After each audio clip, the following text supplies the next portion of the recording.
first joke I remember telling, I stole from a kid on the playground. How do you make a Kleenex dance? The answer, of course, is you put a little boogie in it. My friends didn't just smile or chuckle, they laughed hysterically. The words weren't even mine, but in that moment, I was the funniest person who ever lived. I had this strange realization. For a handful of seconds, I had created joy. But if comedy can create such happiness, then why is it so often linked with sadness and grief? This is why I had to give up alcohol, because you have to pay the next day. Pray, dear Lord, please don't hurt me now. There you are lying in bed, and you feel like the scene from the movie The Fly going, help me, help me. But other times it's linked with things like Fart, fart, fart, fart, fart, fart, fart. Every fart is a work of art. Don't know where to begin, don't know where to start. Farts will set you free. that charming kid is Gene from Fox's animated series Bob's Burgers.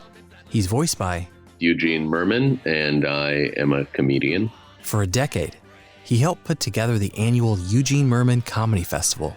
It was a celebration of Brooklyn comedians and featured the likes of Jim Gaffigan, Janeane Garofalo, and many other comedians turned stars after being given a chance at the festival. Its 10th and final year is captured in the movie It Started as a Joke, a documentary about Gene, his friends, and the healing power of comedy. I'm Doug Fraser, and this is What We Do, where we'll meet the people behind the most intriguing passions, hobbies, and jobs around the world.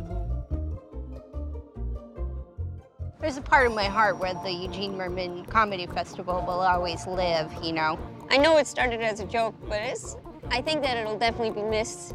There's something so pure about it, as like it's his art. I think comedy is both sort of observing and then sort of the actual piece of like making it funny is sort of like solving a puzzle. So in that sense, I think you're like trying to find what you think is the perfect answer to this sort of problem you've created. At one point in the documentary, we see Eugene at his house in Cape Cod. He's in the kitchen feeding his young son, Oliver.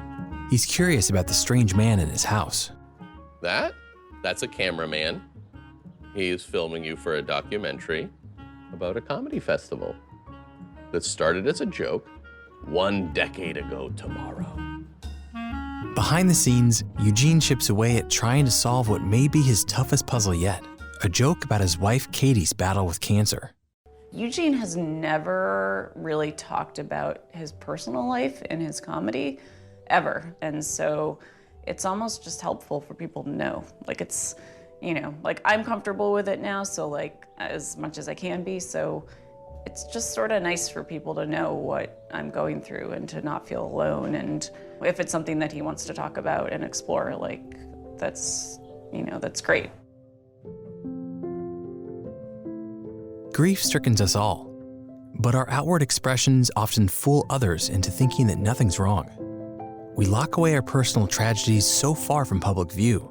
Being overwhelmed with emotion can leave us feeling like strangers in our own bodies. Others seem so put together. We wonder, what's wrong with me? Why am I the only one falling apart?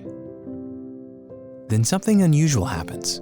Someone else shares a story of their struggle, and that tragedy we've locked away bursts from its cage with the hopes that finally, after all this time, it can be seen. Here, Eugene reads a cancer greeting card he created. Hey, we could all get hit by a bus, right? Sorry, that is very unhelpful and conflates the unlikely possibility of a tragedy with the actual illness you already have. It's a puzzle he's still working out. But by sharing the story of his wife's cancer on stage, other comedians felt empowered to share their own stories. An interesting thing happened in the movie where you opened up and then other comedians started opening up about some of the tragedies in their own lives, the relationships that they've had. Is this something, even though it's been rough for you, in some ways you're sort of able to help other people who have gone through other tragedies as well? So many of them didn't plan on necessarily even telling them on stage those nights. And I think that the connection and the sharing, and I have gotten lots of messages from people who have had, you know, different and similar tragedies in their life. And I think the fact that it, you know, gives people any kind of sort of joy or connection is really wonderful. Like I do really, really appreciate that.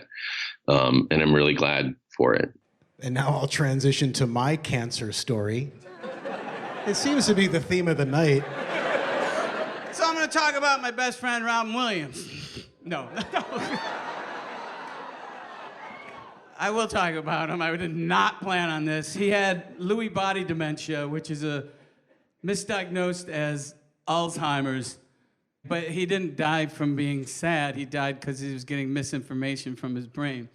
I only say that because people are like, well, you guys were friends for 33 years. Did he ever talk to you about suicide? I'm like, well, we're comics. We talked about suicide every day. Like, sometimes we talk about other shit. Like, I think it's okay for things to be sad and funny at the same time. You know, I think that the notion of something being one emotion is not real or necessary. And so I think like it's okay to be both sad and laugh at the same time. And I think that the movie has that, and then comedy, for me, that's a big part of it. We operate in a world of opposites. Without light, there's no dark. Without pain, there's no pleasure. And without loss, there's no comedy. Though these things may seem separate, they're two parts of the same whole. They push and pull on each other to create frames of reference, ways for us to understand and catalog our experiences. Sure, comedy can be a way to escape, but it can also offer a path for talking about the most difficult aspects of our lives. You know, I think that grief is fluid, and it's not something that, you know, you sort of hold on to and then let go of. It's something that's just kind of with you and in and out of your life. Katie, Eugene's wife, passed away this year on January 29th. Luckily, Eugene isn't going through this loss alone. His comedian friends are at his side, helping him take it one day and one laugh at a time.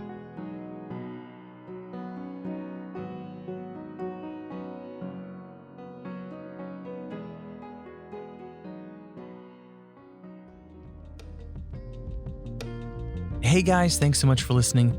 Would you mind leaving a rating and review for the show? It only takes a moment and it's a huge help. And be sure to subscribe so you don't miss any new episodes. Until next time, stay curious. What We Do is produced by me, Doug Frazier, for WHRO Public Media.